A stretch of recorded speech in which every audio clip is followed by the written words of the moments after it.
Salut tout le monde, j'espère que vous allez toutes et tous très bien. Aujourd'hui on se retrouve dans une nouvelle vidéo où on va parler de retouches photo. Donc j'ai décidé en fait de choisir une photo d'une amie à moi que j'ai prise pour tout simplement en fait faire cette retouche là qui est assez simple. Donc je vais vous montrer ça tout de suite. Surtout n'oubliez pas, j'ai un compte Instagram que je vous mets juste ici, n'hésitez pas à les checker tout simplement, c'est toutes mes photos que je fais ainsi que les retouches sur les photos du coup que j'ai faites. Et donc sans plus tarder on va commencer la vidéo et on va commencer tout d'abord sur Lightroom et après on passera sur Photoshop. Donc, dans un premier temps on va aller chercher et voir ce qu'on peut changer par rapport aux réglages de base que nous sont proposés sur Lightroom. C'est-à-dire la température, ici en l'occurrence je vais la mettre un peu plus jaunâtre. Voilà, parce que je veux une température un peu plus chaude pour cette photo. Petite parenthèse, c'est pas parce que moi je fais des couleurs chaudes que vous aussi sur toutes vos photos vous devez mettre des couleurs chaudes. Il y a certaines photos que je vais mettre des couleurs froides. Cette vidéo c'est vraiment juste pour vous aiguiller, vous montrer les différentes choses que vous pouvez faire avec Photoshop et Lightroom. Là j'ai mis 6 en température. Ensuite donc on a les teintes, donc soit plus violet soit vert. Non ça je vais pas toucher, ça va très bien comme ça. L'exposition... ouais, un peu, bon c'est un peu surexposé derrière mais c'est pas très grave. Ensuite le contraste. Alors moi j'aime bien mettre un petit peu de contraste. Mais alors là, je sais pas si je vais trop en mettre en fait. Ouais non, je vais mettre moins de contraste. Les hautes lumières, on va les baisser complètement pratiquement. Voilà, comme ça vous voyez que ça fait un peu moins surexposé sur la photo. Ensuite les ombres, on va les enlever, moi j'aime pas trop les ombres. Voilà. Ensuite blanc et noir, généralement je ne touche pas. C'est en fait pour accentuer le blanc sur du blanc et accentuer le noir sur du noir. C'est vrai que moi personnellement dans mes photos j'utilise pas trop. Et ensuite, donc ça pareil c'est une courbe que vous pouvez faire pour les hautes lumières, les tons clairs, les tons sombres, les ombres. Donc vous bougez la courbe, tout simplement en fait ça va vous faire un petit effet, voilà, si vous voulez un peu désaturer ou si vous voulez beaucoup plus saturer votre photo. À la limite on peut la mettre comme ça ça me va. Pour voir la différence entre votre ancienne photo et celle que vous êtes en fait en train de retoucher à l'heure actuelle, vous appuyez sur Y et ça va vous donner en fait votre ancienne photo et votre nouvelle à côté. Donc le avant, après. On va aller maintenant sur Photoshop.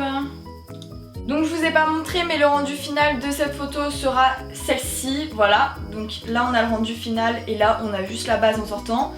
Donc c'est pas la même chose mais vous allez voir que c'est complètement possible de le faire. Donc tout d'abord moi je travaille énormément comme vous voyez en dupliquant les calques, en utilisant plusieurs calques similaires mais pour différentes choses. Je vais vous expliquer, c'est pas du tout compliqué. Donc dans un premier temps en fait quand vous êtes sur Photoshop, je vous conseille fortement de dupliquer votre arrière-plan au cas où vous perdez vos données, c'est super important. Parce que si jamais vous perdez tout, ou vous faites une erreur, ou que vous voulez modifier quelque chose et que vous pouvez pas parce que c'est sur votre calque d'origine, vraiment c'est la merde. Je vous le dis, c'est la merde, vous devez tout recommencer, c'est vraiment la merde. Donc, dans un premier temps, ce qu'on va faire, c'est qu'on va jouer avec des courbes. Vous allez aller sur le petit onglet gris ici qui s'affiche, et là vous allez avoir plusieurs choses, dont des pipettes sur le côté qui représentent les tonalités noires, les tonalités de ton gris, mais là on va s'en servir pour la peau, celui du milieu, et des tonalités pour les tons blancs. Donc sur ces petites pipettes vous pouvez double-cliquer et changer la couleur de celle-ci. Donc ici ce qu'on va faire c'est que je vais baisser l'opacité de mon calque. Voilà, donc je l'ai mis un peu moins fort. Je l'ai mise à 54 et là on va voir qu'on va faire quelque chose de plutôt intéressant, c'est qu'on va sélectionner la zone où on n'en veut pas. Pour cela vous appuyez donc sur votre, il y a un petit carré blanc en fait juste à côté, juste ici, qui est donc le masque de fusion. Et grossièrement en fait ce mode de fusion en fait ça permet de sélectionner les parties où on veut le changement et où on ne les veut pas. Donc soit vous pouvez passer votre masque de fusion en noir, dans ces cas là vous faites commande I pour les Mac et CTRL I pour les PC, et en fait ça va vous alterner la couleur en noir et là vous allez voir que vos modifications ont disparu. Tout simplement puisqu'après vous allez sélectionner avec le pinceau avec du blanc les parties que vous voulez. Moi je trouve ça un peu compliqué pour là ce que je veux faire puisque je veux supprimer qu'une partie dans les cheveux, donc je vais laisser en blanc et je vais prendre un pinceau noir. En fait il faut que vous preniez l'inverse de la couleur qu'il y a sur votre papier. Enfin sur le petit carré qui est présenté, sinon cela ne marchera pas. Et vous pouvez donc vérifier bien que votre flux est à 100, c'est super important, sinon vous allez mettre 10 plombs à tout enlever ce que vous voulez. Et là vous voyez qu'il y a la démarcation des anciens cheveux. Voilà, donc on va garder les petits cheveux comme ils étaient avant, je les trouve assez intéressants. Puis ils ressortent plus, là ils font un peu orangé, c'est pas cool quoi. Enfin on dirait un peu, ouais là on voit vraiment qu'il y a de la retouche quoi, c'est pas fou je trouve. Donc hop, les petits cheveux on les prend. Et en fait voilà, on va contourer tous les cheveux comme ceci. Et vous voyez qu'il y a une zone noire qui se crée juste ici. C'est en fait tout simplement les cheveux qu'on a enlevés de la sélection par rapport au changement qu'on a fait sur la courbe. Donc là, ça me paraît cool. On va créer des teintes et des saturations. Donc on va en créer, on va le faire sur une seule. Moi je m'étais trompée, j'avais fait sur deux mais on va faire sur une seule. Et là en fait le but, ça va être de changer l'arrière-plan en mettant un arrière-plan orangé. C'est-à-dire que là on voit mon arbre il est vert et on veut le mettre orangé. Donc pour cela on va tester tout en regardant toujours que l'arrière-plan. On se fixe que par rapport à ça. Il me semble que cette couleur là elle est pas très loin. Elle est pas très loin de celle-là. Très bien, parfait. Ce qu'on va faire c'est que là, hop, vous voyez que on a la couleur qu'on avait choisi nous pour le coup pour la personne en dessous. Donc vraiment ça enlève complètement la sélection sur la demoiselle. Hop. Bon, moi je le fais approximativement puisque ma photo, bon, elle est déjà faite, hein, j'ai pas besoin de la refaire en soi. C'est surtout pour vous montrer un peu les bases voilà, de Lightroom et de Photoshop. Ici déjà on a enlevé notre personnage, donc on voit quand même que l'arbre il est beaucoup plus dans les teintes de notre personnage et c'est beaucoup plus sympa quand même à regarder. Il a sorti un peu avec sa veste et tout, c'est cool. Par contre maintenant ce qu'on va faire c'est que on va prendre un calque de courbe, encore une fois, et un calque de noir et blanc. Alors sur l'ancienne photo je l'ai pas faite mais c'est un peu une petite erreur donc je vais le faire. Vous allez ici dans calque, vous allez prendre donc un nouveau calque et ce nouveau calque donc on va le mettre en lumière tamisée, surtout cocher la couleur neutre pour les lumières tamisées, c'est super important. Et vous allez avoir un calque gris qui va s'afficher. Pourquoi on a pris un noir et blanc et une courbe? Je vais vous expliquer. Vous allez aller sur la courbe et vous allez baisser fortement pour faire apparaître en fait les zones noires et les zones claires. Puisque là en fait on va toucher au visage de la personne et on va s'aider donc du coup avec la courbe pour voir vraiment les côtés clairs et les côtés sombres. Là on voit que sur son nez c'est clair, sur ses joues c'est clair et sur son front c'est clair. Donc pour cela on va aller sur le calque. Et pour ceux qui se demandent pourquoi le calque noir et blanc, tout simplement parce qu'en noir et blanc on voit beaucoup plus la clarté en fait et la noirceur je trouve, donc voilà. On va aller sur le calque et là pour le coup on va baisser notre flux du pinceau à seulement, moi je mets entre 2 et 5, ça dépend ce que je fais. Là on va mettre 2, ça suffit amplement. Et donc on va aller hop, sélectionner la couleur, on va accentuer les zones, hop, tout ici.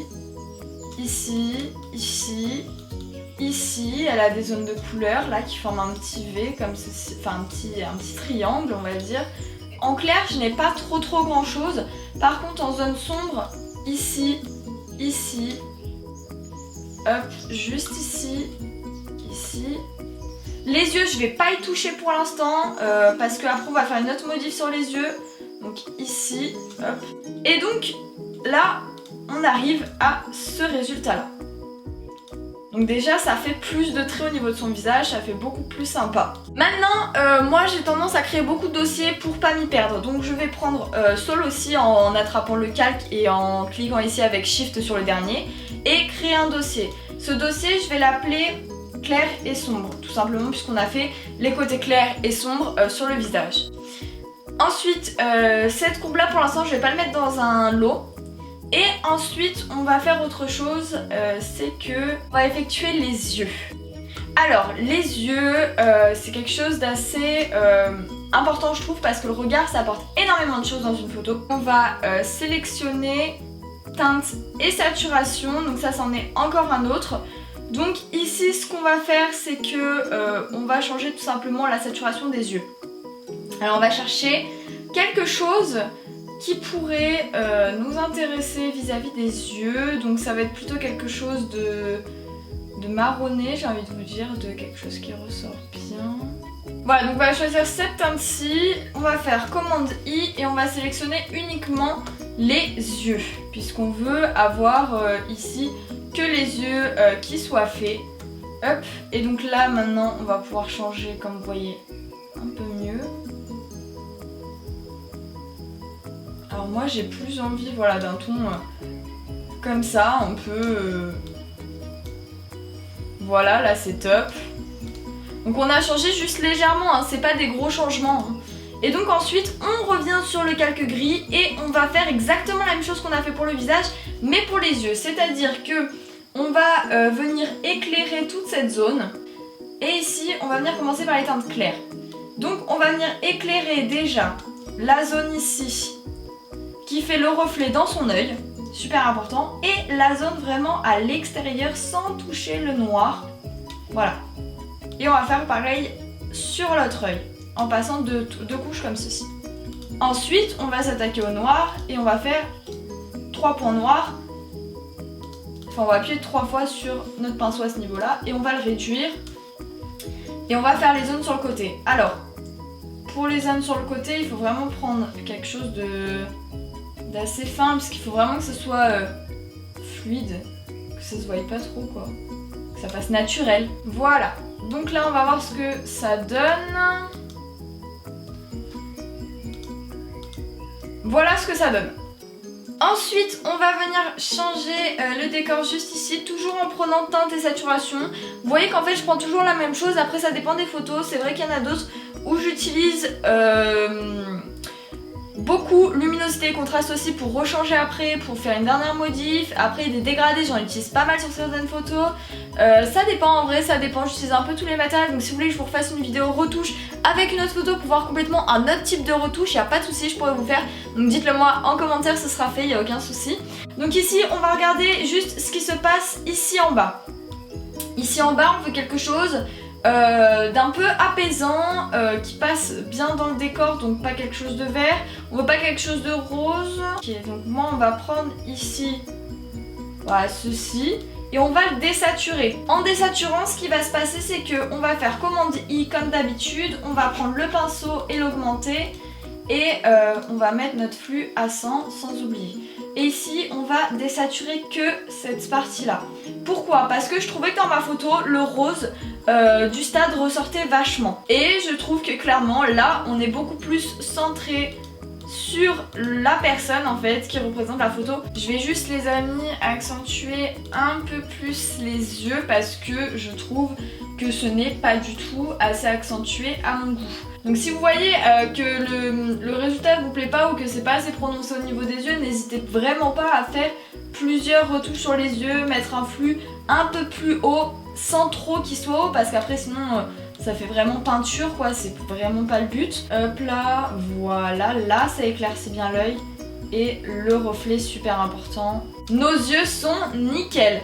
En fait moi j'aime beaucoup l'effet un peu œil de chat, c'est-à-dire des yeux qu'on voit énormément et qui sont similaires en fait en accord avec le décor. Moi j'aime beaucoup ce style de photo, donc c'est vrai que c'est pour ça que je fais souvent ça. Et donc ici on va mettre toutes nos teintes et saturations ensemble. Hop. Voilà. Merde, j'ai appuyé sur... j'ai pas appuyé sur le bon.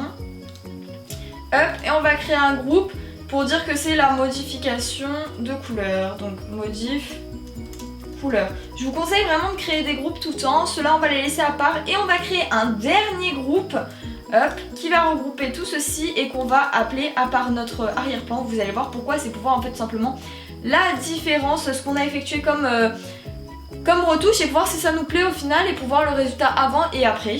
Donc on va l'appeler projet où ça inclut toutes les modifs qu'on a fait, y compris l'arrière-plan qu'on avait dupliqué puisqu'on a fait, rappelez-vous, les motifs avec le tampon, donc on le met bien sûr dedans. Et ici on va enlever avec l'œil, on va cacher donc pour voir le résultat qu'il y avait avant. Donc ça c'était le avant et le après.